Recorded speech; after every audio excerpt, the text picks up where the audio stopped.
Moving along to our 2021 Annual Enrollment Review and Facilities Master Plan Update. Dr. Dupree. Yes, sir. So this is our natural extension, and I'm just going to do a brief introduction to this piece because this is really the beginning of a new day, if you will, in Fort Bend, because since this time last year, the board updated Policy FC Local to incorporate the new School Boundary Oversight Committee.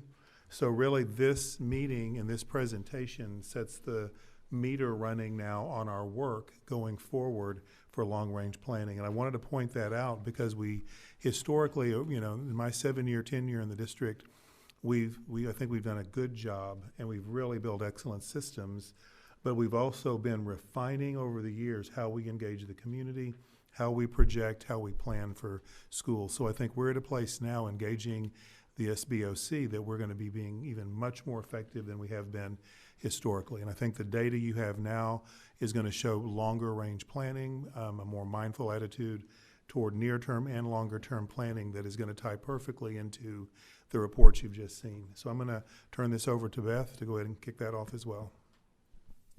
Thank you, Dr. Dupree.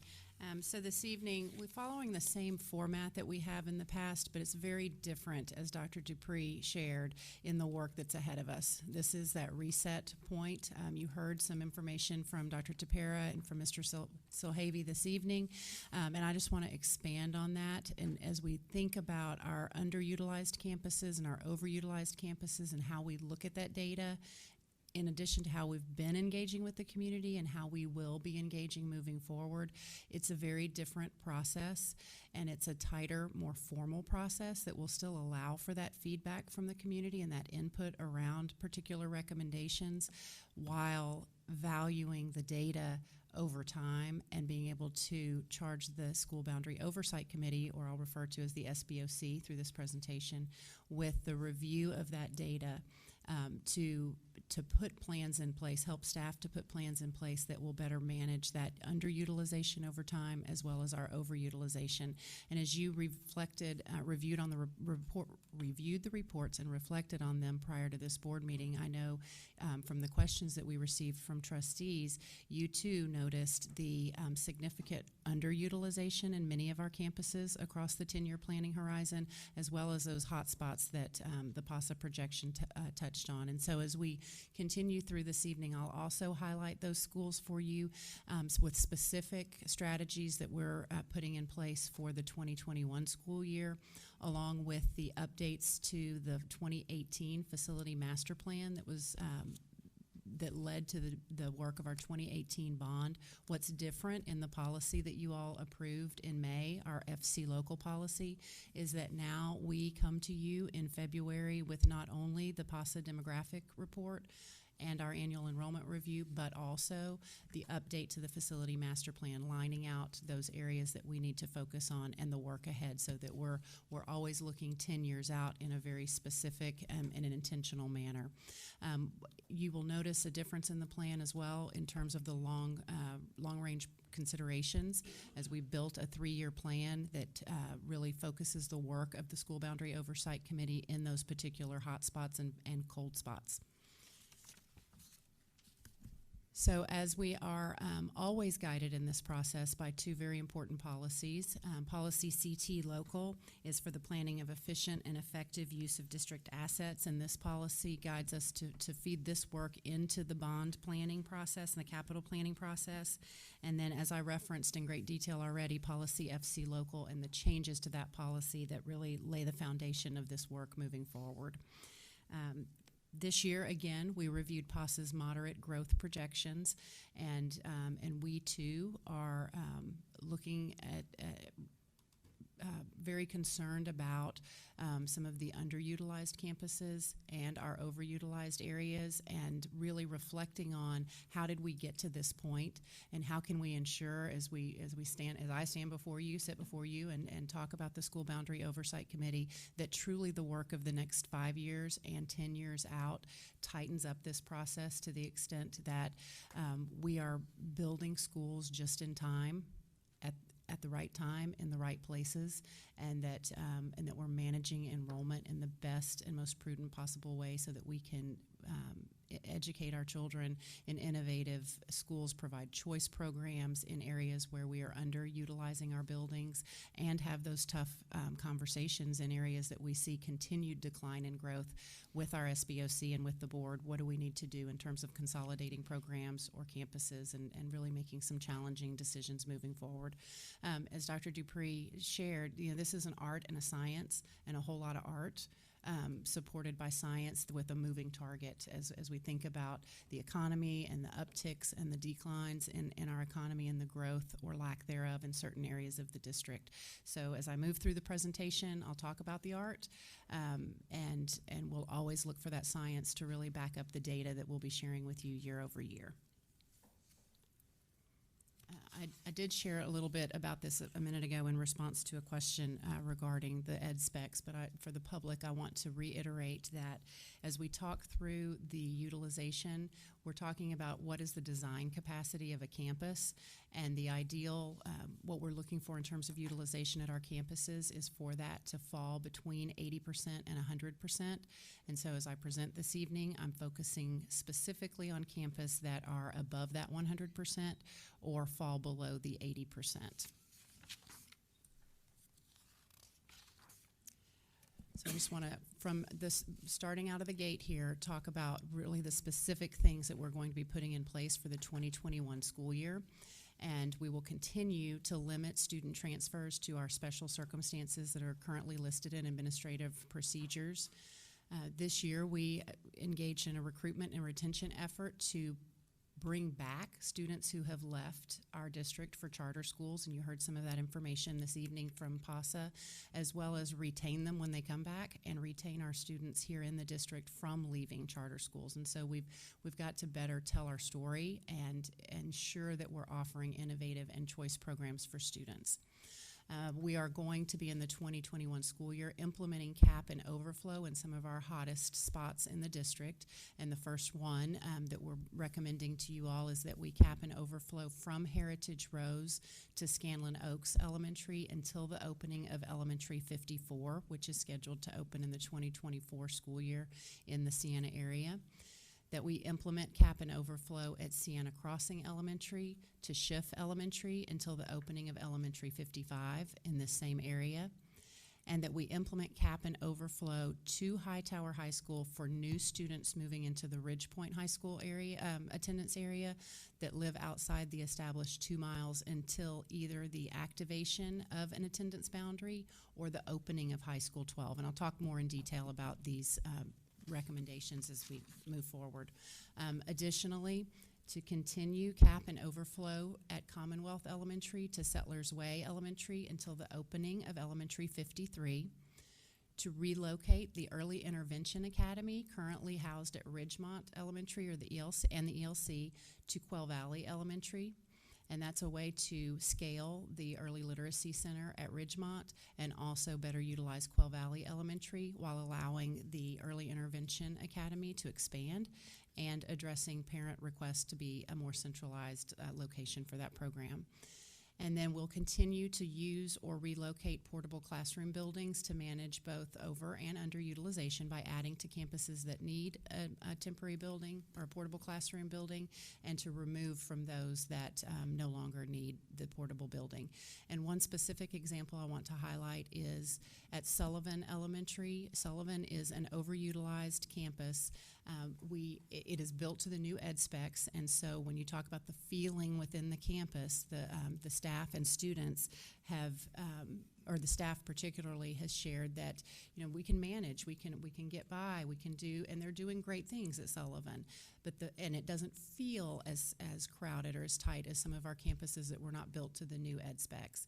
But when we think about what we have coming in the future in terms of Elementary 53 and the fact that we will be asking the School Boundary Oversight Committee to review our original recommendations for boundaries in that area in the coming short term. We want to make sure that we create the least amount of disruption for students, and we know that we can add portable buildings to that school. The core can support the enrichment of students by allowing that extra space so that those spaces that are intended for pull-out and flex spaces can be used as such, and the students can attend classes within those portable buildings. So we'll talk to you about some other enhancements that will occur at Sullivan in order to enhance that experience for students until we're able to rezone for the opening of Elementary 53. So specifically focusing in our areas of the 3 areas of the district, the northwest area, the central area, and the southeast. We'll begin in the northwest area, our campuses that are projected to have an enrollment over 100%, and you can see that even with the activation of the new attendance boundary for Malala, Madden Elementary will remain over 100% for the 2021 school year. There will be 2 portable buildings, bringing the utilization down to 102. They're actually releasing a portable building because the way they're only using 1 portable building now and are planning to utilize the building in that way as well. We're able to support Madden through the addition of an assistant principal and the addition of a teacher unit to better serve those students there at Madden. And we know that we will have classroom additions coming online, a 10-pack of classroom additions that will help to relieve that overutilization that they are utilizing the portable building to also relieve in the meanwhile. This area of the district, as you know, continues to experience growth and will over the 10-year planning horizon. We'll be working with the SBOC to study both the over and underutilization, as we have hotspots there at Oakland and at Madden. We also have underutilized campuses in the Mission Bend, Mission Glen area, and also at Fleming Elementary. Seguin is another area that will continue to grow over time, not next year to the extent of being over 100%, but when we think about those schools, those elementary schools in particular in that area of the district, we want to draw the attention and the work to looking at the long-term planning for an additional school, but also making sure that we're balancing enrollment and utilizing our buildings while allowing that capacity in those mission schools to accommodate perhaps an early literacy center. We know we need to expand that into other areas of the district, and we also know that there's a need in that area of the district. So we do know we have that capacity, and we can place that on our priority list and within our district strategic plan to be able to offer students and families in that area that type of programming.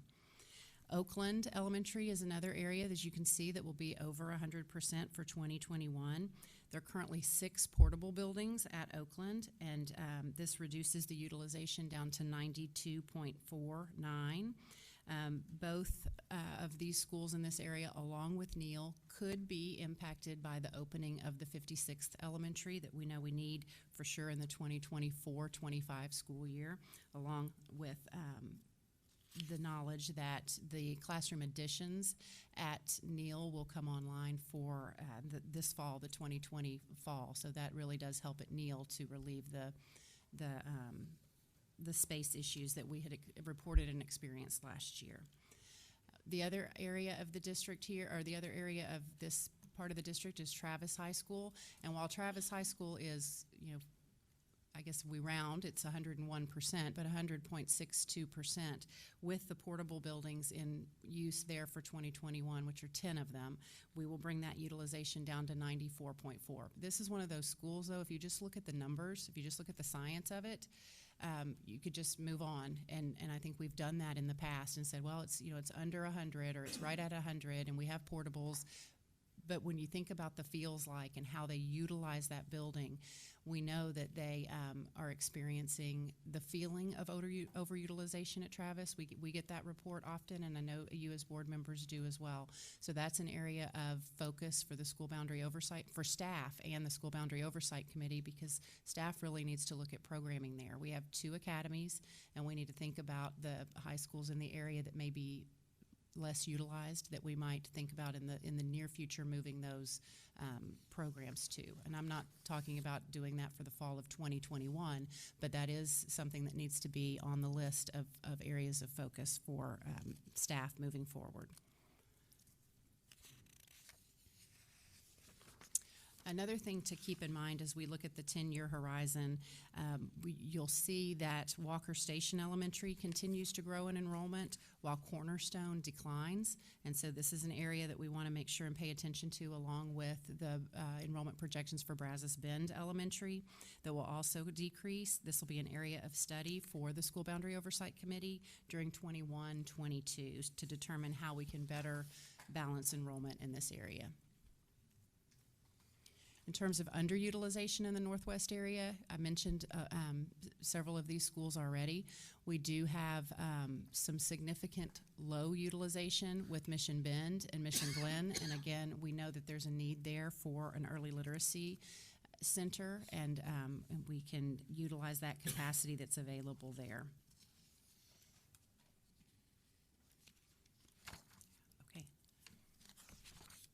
So I'll move into the central area of the district. We have 4 campuses that will be overutilized. Commonwealth, we will be continuing cap and overflow there. It's important to note about Drawback that while it's at 102.9% utilization, it does decrease over time.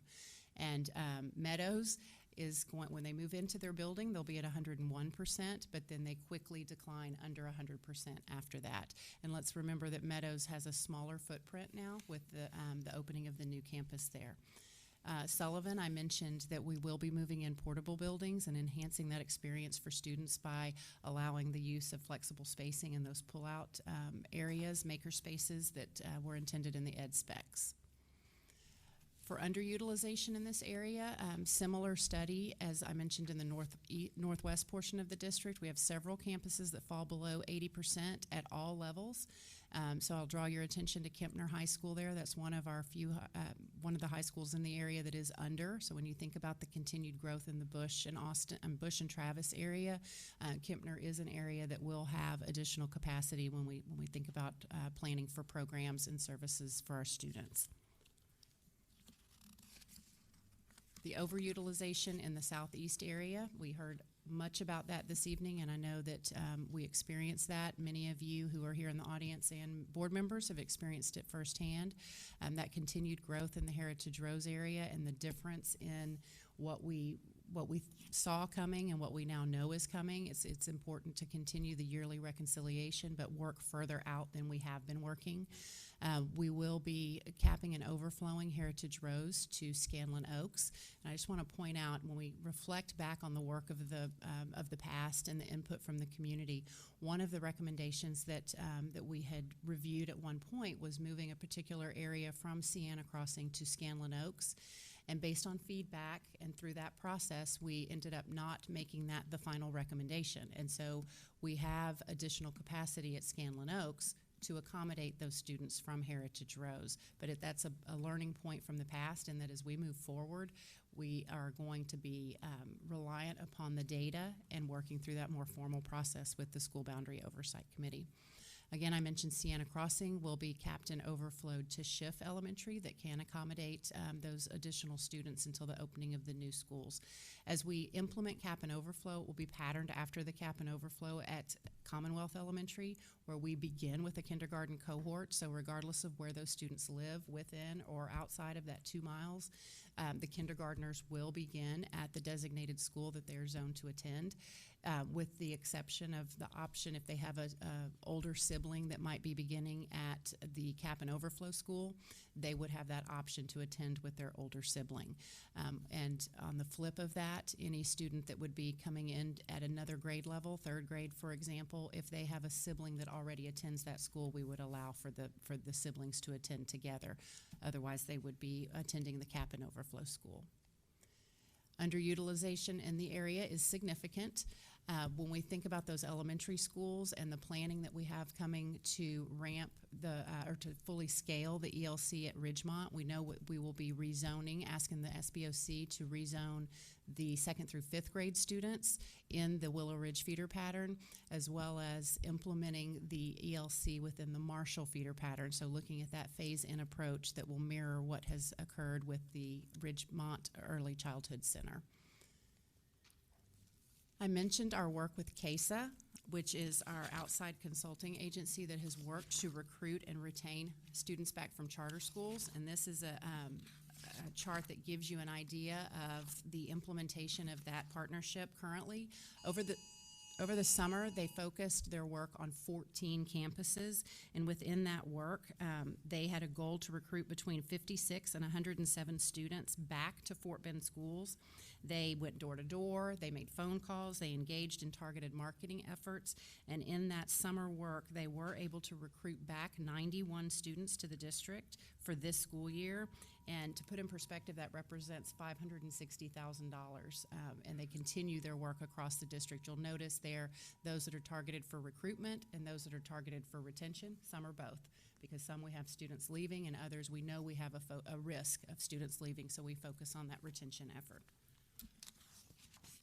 So at a glance, you have more detailed information in the 2020 update to the 2018 Facilities Master Plan. As you all approved in Policy FC Local, we will make any necessary revisions to that plan and then bring it back by June of this year for your consideration. The work of the SBOC for this year will be engaged around a review of the demographic report, this annual enrollment review, and guiding them through Policy FC Local and the procedures so that in the fall of 2020 they can begin their work on the boundaries associated with the full-scale implementation of the Early Literacy Center at Ridgemont and establishing boundaries for High School 12. As we think about this work, again, I already covered this. They'll be reviewing all the work that we're sharing with you this evening and begin that boundary work in the fall for both elementary expansion of ELC and the high school. And then over the next few years, the SBOC will look at that 5-year planning horizon. I'll draw your attention again to that 3-year planning timeline within the update to the Facilities Master Plan and let you know that that will cover the hot spots and the cold spots that we talked about this evening, as well as any boundaries needed for the opening of new schools that are planned now and projected for future bond work. So again, in a nutshell and summary, we are going to limit student transfers, recruit and retain students, implement cap and overflow at 3 schools, continue at Commonwealth until the opening of Elementary 53, move that Early Intervention Academy from Ridgemont to Quail Valley, and use or relocate portable classrooms. That's detailed within the Facilities Master Plan, but again, drawing your attention specifically to Sullivan and how we'll mitigate that overutilization at Sullivan until the opening of Elementary 53. I'm happy to entertain any questions you might have. Thank you, Ms. Martinez. Yes, sir. Mrs. Tossian. Thank you, Mr. Boudin. So I want to start by saying thank you to Beth and Anthony for all your work and to the members of the School Boundary Oversight Committee. It's a lot of data, it's a lot of hard work, and these are hard decisions. As trustees who sit up here know, it's not easy to project, and then it's not easy to make the decisions about moving people's kids or moving programs or dealing with over utilization or underutilization. So we appreciate your work on that. I'm going to start by expressing what is going to be expressed to me if I'm not already getting emails from the Sienna community. We just rezoned the kids out of Schiff into Sienna Crossing Elementary, and now we are capping and overflowing back to Schiff. So that's not really a question. I guess I guess it's disappointment, frustration. So one of my questions is, have we considered allowing students who are attending Sienna Crossing Elementary to opt to go back to Schiff up to a certain percentage? I mean, I understand that we can't just let them go and have a mass exodus, but there may be kids who want to go back to Schiff. Have we considered that? We have not. We can certainly discuss that, and I would say that your concerns are valid and understood, and part of the planning that we need to correct and the way that we need to do things better. Yeah. Yes, ma'am. Yeah, so I mean, Sienna's been growing rapidly, and of course we've got this now that we see that all the developments down 521 are finally kicking off. I know that exacerbates the situation, but this shuttling of kids and families, especially at the elementary level, is concerning. I would appreciate it if you guys would consider that option and have the SBOC consider that option. I happen to have a niece and nephew who I zoned from Shift to Sienna Crossing. You know, I would like to give them that option if they would want to go back. I think it's something to consider instead of just automatically capping and overflowing, because there may be kids who live closer to Sienna Crossing that, you know, that it makes more sense for them to go there. And if there are other kids that live closer to Shift who would like to opt back, you know, I don't know how many will take it, but I think we should at least offer them that option. If we're going to move the Ridgemont Early Intervention Center to more centrally located in the district, which I think is a good idea, are we talking about expanding the Early Literacy Center at Ridgemont, or I know that we're opening the second one, so I'm just asking, you know, what are we doing with the Early Literacy Center that will stay there? Yes, ma'am. That is the plan, is to expand it. It's in its third year, and so to expand so that the full use of the campus is dedicated to the Early Literacy Center, which is the cause for having the School Boundary Oversight Committee focus on that new boundary for Ridgemont, and the 2nd through 5th graders who will no longer be attending Ridgemont but would need to be rezoned to the area schools within that Willow Ridge feeder pattern to allow for the scaling of the Early Literacy Center. Okay, and that good. would mean that all of those pre-K through 1st grade students within the Willow Ridge feeder pattern would be attending at Ridgemont. Well, and I know that I and several of the trustees up here have said this before, but that's you know, literacy is our house is on fire kind of thing. So to the extent we can expand it and allow more students, that's certainly something we want to do. So I'm glad that that's what we're looking at there. So I'm equally concerned, or let me just throw this out there, because we've talked about this in the past as well. With some of our underutilized schools, we've talked about dual language programs. We've talked about having an elementary GT academy. We've talked about various programming options. Are those still being discussed, or do we have limitations? Talk to me about that.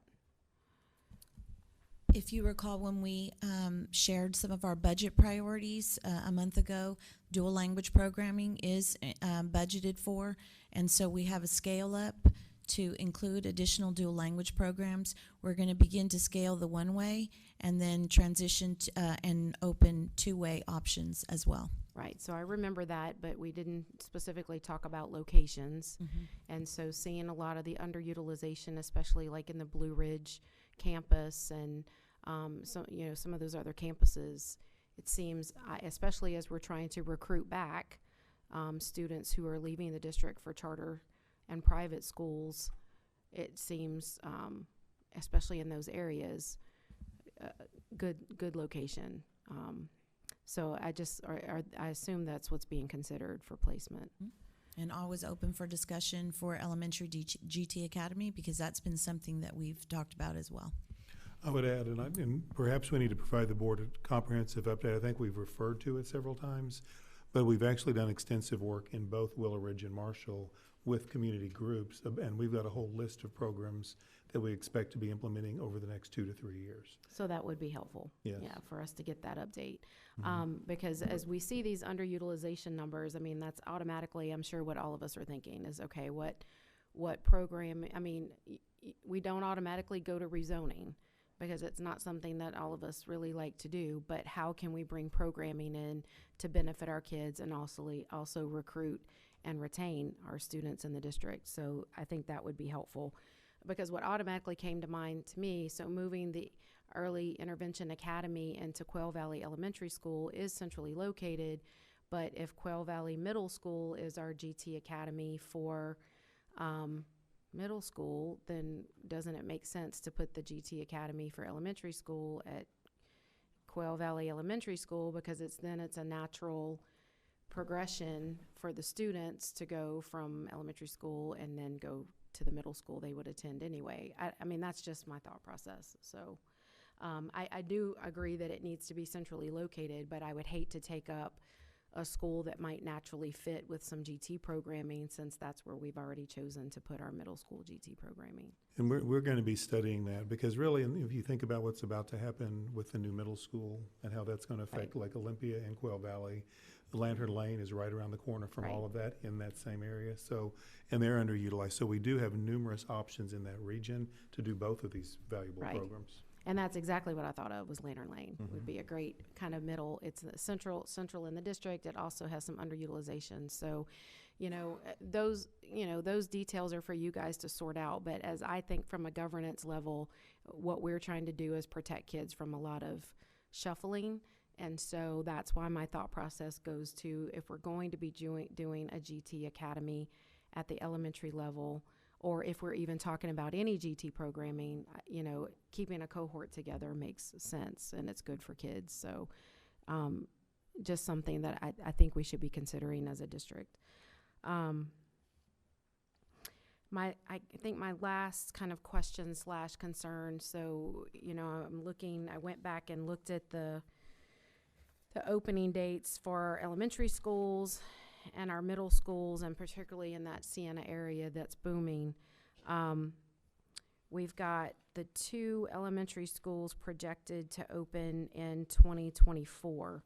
And if I heard correctly, I think PASA's telling us that the growth at Leonetti and Heritage Rose by 2024 is the size of 2.5 schools. That's alarming. That's really alarming. So, I know we don't have funding for that. We broke the bond up into 2 phases. To me, that would be a little bit of an emergency, trying to figure out how to, because it's not like it's just suddenly going to come up in 2024. It's going to build and build and build. What are we going to do with those kids? And, as the SBOC, and we're all planning for this, we need at least one of those elementary schools to come online quicker, if at all possible. So Mr. Perez. Do you want to address that, going, or go ahead? Please. Yes, ma'am.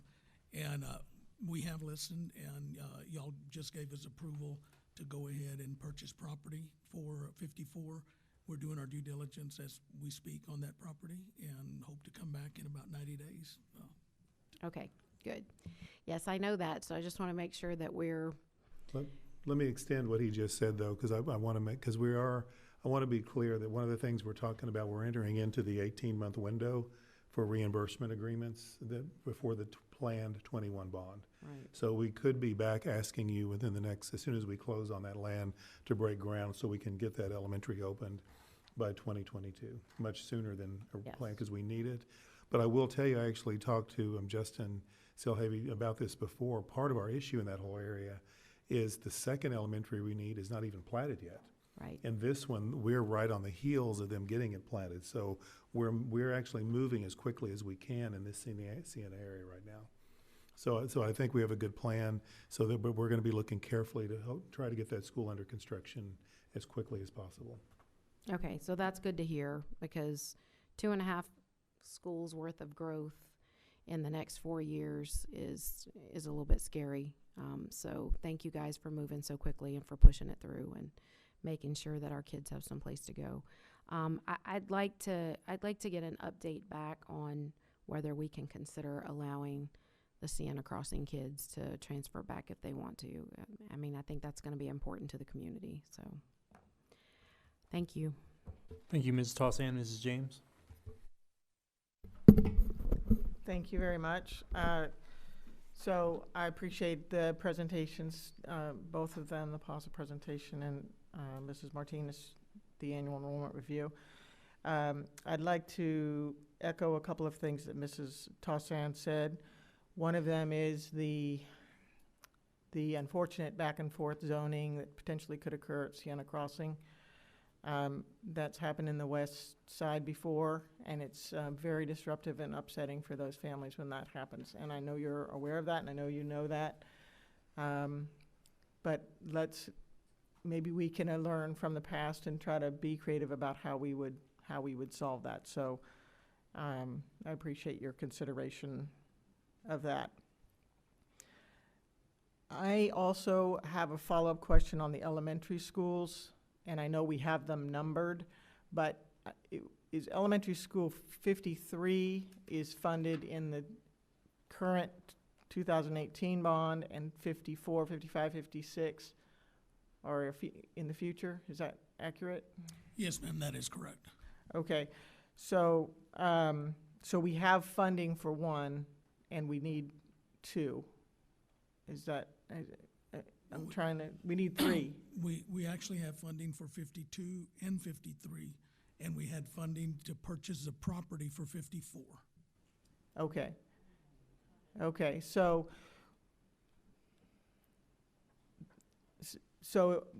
I'm wondering if there's a priority in needs, if we need, you know, given this information, if we need to look carefully at what the needs are in the order that we need the schools, maybe not in number order, maybe there's a different priority order. So, the need along the 521 corridor seems very high. And to be honest with you, I'm not even quite, I would maybe also actually like to ask for a map of where these different sites are that we're looking, or where we have schools to build, because I can't exactly pinpoint where that is and how they would serve either the 521 corridor or the southern part of Siena, or how the access would work and all of that.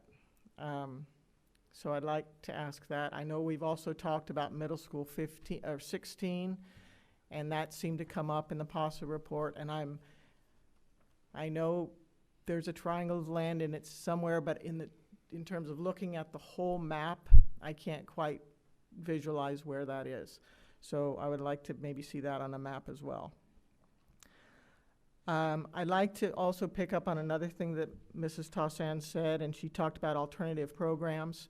I think this also ties in to our losing students to charter schools. Part of it is, you know, having those attractive programs, and we have some very attractive programs in Fort Bend ISD. And it occurs to me, you know, some of the charter school competitors name their schools fancy names, and they advertise right on the front of their building what they're offering, science and math, STEM, whatever it is. Maybe we could consider some of our excellent academy programs and other dual language programs and things like that, and actually put a sign on the front of the campus that says, you know, whatever the program is, Math and Science Academy, Engineering Academy, P-Tech, early college, high school, all of those types of things, because I think that would be some natural advertisement that we could take advantage of. I'd also like to say that I heard what Mrs. Tossan said about the GT Academy, possibly an elementary one, and I'd just like to be an advocate also for the elementary schools on the west side. There are an awful lot of underutilized elementary schools on the west side. We don't have any specialized programs going on at the elementary level on that side of the district. And I also heard the PASA team report that there's a fairly large capacity elementary charter going in that may draw students from the town west, Hawley, Drawback area. So I think perhaps the mission schools are ripe for some type of, either that's a dual language program, an early literacy center, perhaps it's a GT Academy, one on each side of the district, so those little, so the elementary kids aren't traveling too far. So none of those things are questions, but they are all comments related to the things that Mrs. Tossan said. I guess the other thing that's on my mind is the Lakeview Elementary rebuild. And Mrs. Martinez, I think I remember that we have a zoning change coming up for Lakeview Elementary for this next school year. Is that correct? Yes, ma'am. Thank you for mentioning that. So the zones associated with the opening of Malala and the rezoning of some areas that are currently zoned to Lakeview were a two-phase process. And the board approved both phases. The second phase will implement this fall, and that's the rezoning or the new boundary for Lakeview Elementary. And so there are the area of Chelsea Harbor, the multifamily housing that's right next to Chelsea Harbor and Stratford Park rezoning from Lakeview to Oyster Creek Elementary for 2021.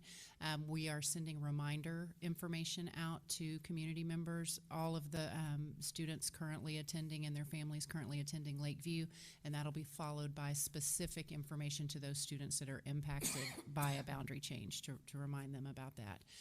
We also have information that's listed on our website about that. It's been a little bit of time has passed since that approval of that boundary, and so it was timed intentionally in that way so that when Lakeview moves out for the rebuild of the school, then those students are able to go to their newly zoned campus. And then while they are out of Lakeview Elementary, they will be hosted by Malala Elementary. So we'll have the Lakeview students and staff residing there, kind of a turnaround on the hospitality that they received at other campuses while they were having Malala built. Okay, well, thanks for sharing that, because I've gotten a lot of questions about that, so I'm glad that, I'm sure Malala will be excited to have them, and I'm sure they'll be excited to go there, so that's great. One other comment I want to make, and that has to do with the high school and the high school rezoning and zoning process that'll take place as we think about what that's going to look like. And I just want to say that, as I said last time we talked about some high school rezonings, that I don't think that Highway 6 should be an artificial barrier or zoning line of any type. I think we should consider not using that as a boundary. So I'll just put that forward as something that I'm going to be looking at when we come back with the potential high school boundaries. And then I guess my last request would be, I noticed that a few of the slides in the PASA slide deck were updated, and I wondered if we could please get the updated slide deck. Thank you. Absolutely. Thank you, Mrs. James. Mrs. Helliger? Thank you. I just had a quick question, or request rather. I know we've talked a lot about the types of programs that we are going to bring into the district, and that we're in the planning phases of those things. I think what I would like to see is somewhat of a project plan of the programs. You can break it out into whether it be literacy, STEM, language, whatnot, so that we can kind of see what you're working on, so that we can understand that picture from a programming perspective. So that, that will help me with some of the questions that I have, because I want to make sure that I'm seeing the direction in which we're headed with the programs in the district. And I think if we have that view, that will be very, very helpful. And I know we still haven't identified yet where they're going to go, but at least, the public can see this is how we're changing as a district. I know people now who moved to Fort Bend ISD from HISD, and they're moving their kids back to HISD because of dual language and those kind of things. So I think we need to show people that plan about programming and what we're trying to do. Where they belong, that's a whole different, that's another discussion, but, okay, thank you. Thank you, Ms. Helliger. Mrs. Tossan? Yeah, just real quick. So I completely agree with that. I think that's a great idea, and I think it would also help us, going back to what Grail said, and I just wanted to ask a clarifying question, because I think that's what you were saying, Charles, is that we are going to change the order of priority for the elementary schools, because the 52 is the Parks Edge school, and that's where we're not sure where that build out's going to be. And Sienna is in that 521 corridor is where that's what you were referring to, correct? No, ma'am. Oh, it I was wasn't? Okay. So Good, I I'm want. glad I asked. So let me address both of those things. So we can, within an 18-month window before we have the bond election, begin construction under a reimbursement agreement. And we've done that. We Right. actually have that. So that's what I was referring to. Okay. But I did want to respond, since you brought it up and Mrs. James brought it up. The board has the latitude to authorize us to begin a school, but I want to be very careful with that, because we committed to that community that school that was in the 18 bond will be built in that community, in the Parks Edge community. We could move to that school, but that could present some concerns for that community, that they're not getting the school or might not get the school that they were promised. So we'd want to tread that very carefully if we make that decision. But so I think we need to, if you're interested in exploring that, we can certainly bring the data for another discussion. But we might be better served to address community concern, to use a reimbursement agreement to get that school started in a very similar time frame. Well, I think Sienna remembers what it's like not to get the school they were promised, because middle school 15 was never built, and it was in the 2007 bond. So, but I do think that all that data needs to be brought to us. I think we need to look at it. So I understand what you're saying, because again, we've been there, but also if that area is not being built out and a school's not, it's not that they're not going to get it, but I just at least think that we need to look at it in order to do our due diligence. I think we have to do that. So so I'm glad I asked that clarifying question, because I understand the reimbursement thing, but I do think that we need to look at the data again to see where the schools are most needed. So thank you. Excellent. Thank you, Mrs. Towson. Mr. Rice? Dr. Dupree, if we were to pursue the reimbursement policy, what impact would that have on our fund balance? Well, Oscar, what does an elementary cost to build? Well, we would be looking at a little over 30 million, all Okay. in. So the long-range impact is none, since we'd be repaying it assuming the bond passed. But otherwise, Brian would have to calculate exactly the impact of a 30 million drawdown on fund balance, which would be substantial. Okay. Well, I want, before we make a decision, I'd like to know that too as part of the whole analysis. Thank you. Based on what I'm hearing, I would expect we would bring that whole conversation back to get direction from the board about which path to go to get that school in Sienna started earlier than expected. Mrs. James? Yeah, that's fine. I just want to, I think we need the whole picture to make wise decisions. So thank you for bringing that information back to us. So I did, just kind of in closing, I wanted to add a few thoughts to this debate, because I think it's critical. We're talking about a lot of detail here, but I think the board is picking up, and definitely the same thing I sensed when I saw this data from PASA and the report that staff put together, and that is we are an aging district. We have significantly more underutilized campuses than and our growth is projected to be finished pretty much within the next 10 years. So, and I think this comes back to Ms. Helliger, something you said. I've written down about 3 times already here. It's time for us to put together a true long-range plan about what it's going to mean, not just to try to keep kids coming into these schools, but we need to start thinking seriously about rebalancing across broader sections of the organization, and the potential that some schools may not be utilized long-term. And that's always the hardest conversation, and I'm not naming regions or schools, because our reality is we've seen it happen time and time again in our own community. They wane while kids are aging out and folks are aging and living in the home, aging in place.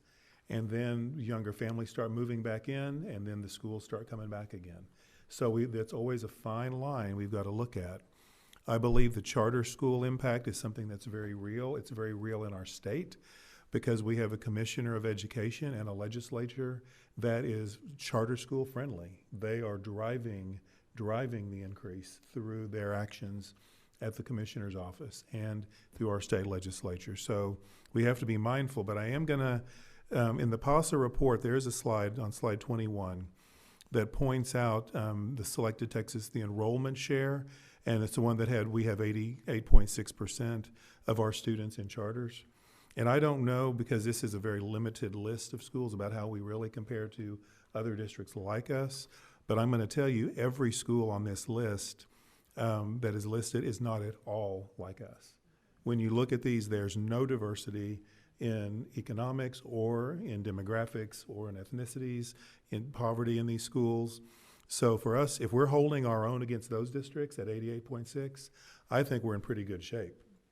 And now that doesn't mean we're going to rest on our laurels, because we are actively going to be in building our programming and recruiting even more than ever. But I think the other thing I want to applaud the board for and acknowledge is that we're holding our own, and we're going to creep up this list, honestly, because we have solid plans in place. We are improving instruction for every student in this district. And when the TAPER report we did at our last meeting, when you see all of our student groups, every student group, graduation rates are up. STAR performance is up. We are changing the future for all of these students. That alone is going to bring more kids back in. And then you layer the programming and active recruiting on that.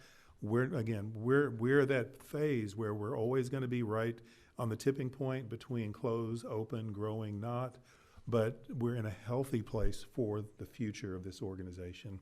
But I think I interrupted my thought a minute ago. I'm going to go back to what Ms. Helliger said. We need a plan that shows what the next 10 years to 15 years looks like with all of this and the conversations. And we've got a good, robust facilities master plan, but I think in the next year to two, we're almost need to get a consultant to work with us to really come in and flesh that out about what it really looks like, that we can build a robust plan about, that really starts talking about how we use these underutilized schools. Because we have a lot of good ideas, but we need, I think, more research and more support in really building that out. But I feel like we're in a good place. As Beth acknowledged, and I said this earlier in the report, and not to belabor it, but I think we've learned a lot in the last several years about how to do boundaries and how to use our buildings better. Because as even was pointed out, there's times we listen to the community, and we did the right thing, I believe, by doing that, especially at that time in our organization's growth. But now what's happening is because we did that, we're seeing some growth patterns that maybe we could have avoided. And so that's not to place blame at all. It's just to acknowledge, I think the SBOC with an organizational look and a more data-informed process is definitely going to lead us to better solutions into the future. So short story is, I'm going to be tasking staff, and we're going to be developing a longer-range plan. We will be back to you very soon with conversation about these elementaries in that region, about to get your guidance there. But I think we're in a good place to fight the charters, to really be proactive in that, and to continue to improve all of our schools, whether they're over-enrolled or under-enrolled, to help all of our children have great experiences. Thank you, Dr. Dupree. Mr. Rosenthal? Just a quick question on our recruitment effort. When will we be getting a next update? I know we had one when we approved the contract, I guess in the fall or summer, but really. So right now, CASA is actively engaged in their program to recruit students back. One of the things that we do before we actually pay them, though, is verify that the enrollment that they, or the student that they say is returning, excuse me, from a charter school is actually returning and enrolled within the district. So we have to be careful when we present that information to you, because we don't want to present speculative information. But once that begins wrapping up and we can actually verify that, yes, the student is re-enrolled, we will bring that information back and share it with you so you can see the progress that they're making recruiting those students back. Just out of curiosity, I know this is maybe not the time, but if a student should come back to the district, is there a time limit that they have to stay before we make a payment? Well, and we've talked about that internally. So the plan right now is that we would look at possibly doing the payment to CASA the second week after enrollment has occurred, because that makes it very disruptive for the family and the student to go back and re-enroll in the charters.